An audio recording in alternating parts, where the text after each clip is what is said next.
ما تخرجش وحدك في الليل ما كانش معادش ترجع.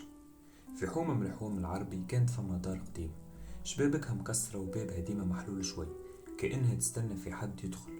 الناس يقولوا اللي ساكنة فيها عزوزة السدود، مرأة كبيرة تعيش وحدها وحد ما يعرف عليها حتى شيء. الصغار كانوا يخافوا منها، ديما يسمعوا اللي كان يلعب قدام دار العزوزة تخرج له وتكركروا لدارها. في ليلة من الليالي الخريف الباردة، واحد من ولاد الحومة اسمه الياس قرر يثبت للناس اللي الحكاية هذه كذب.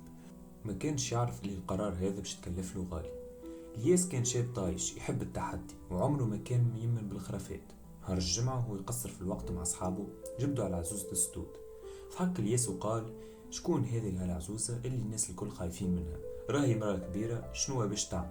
سكت شوية وزاد قال: خذوا كلامي، أنا الليلة باش نمشي لدارها ونشوف حكايتها. حاولوا صحابه يمنعوه، لكن العناد خلاه يزيد يكبش. في آخر الليل وقت الزناقي فرغت، مشى الياس لدار المهجورة وحده، وما شافوا حد بعد الليلة ذيك. الباب كان محلول كأنه فما شكون يستناه. أول ما دخل شم ريحة ثقيلة سدت له النفس، مزيج بينات ريحة حنة قديمة وريحة ريحان يابس، لكن فيها حاجة خانقة، حاجة تخليك تحس كأنك داخل القبر. الدار كانت كحلة، ضوء القمرة داخل بشوية من الشبابك المكسرة كاشف الغبار اللي معبي البلاصة. الكراسي قديمة والقاعة مشقة، لكن الحاجة اللي شدت انتباهه أكثر هي المراية الكبيرة في وسط الدار. كانت واقفة وحدها، نظيفة بطريقة غريبة، كأنها جديدة وسط الخراب هذاك. قرب منها بشوية لكن فما حاجة غريبة. حب يحك عينه لكن المراية حكت عينها قبله. عيونه وساعد والانعكاس اللي كان قدامه مش متاعه. كان العبد آخر، عبد يشبهله، لكن وجهه ما كانش يتحرك. حس الياس بالبرد في عظامه، حب يرجع لتالي لكنه سمع صوت خلاه يتجمد في بلاصته. صوت عظام الطقطق وراه.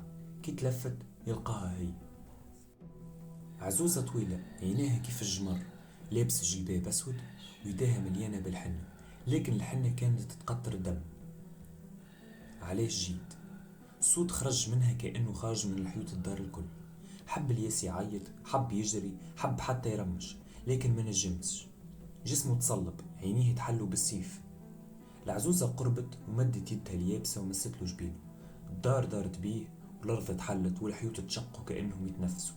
المراية تكسرت وخرجت منها يد، نفس يد العزوزة. سمع صوت يعيط في الدار الكل: وقتكم جاي.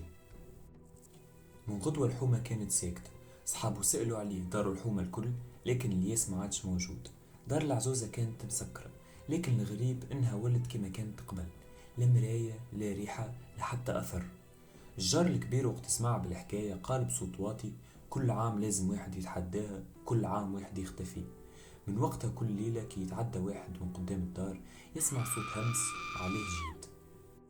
وهكا نكون وصلنا لنهاية الحكاية. إن شاء الله تكون عجبتكم، وتنسوش شكل لايك وسبسكرايب، ونتقابلوا في حكاية أخرى. سلام.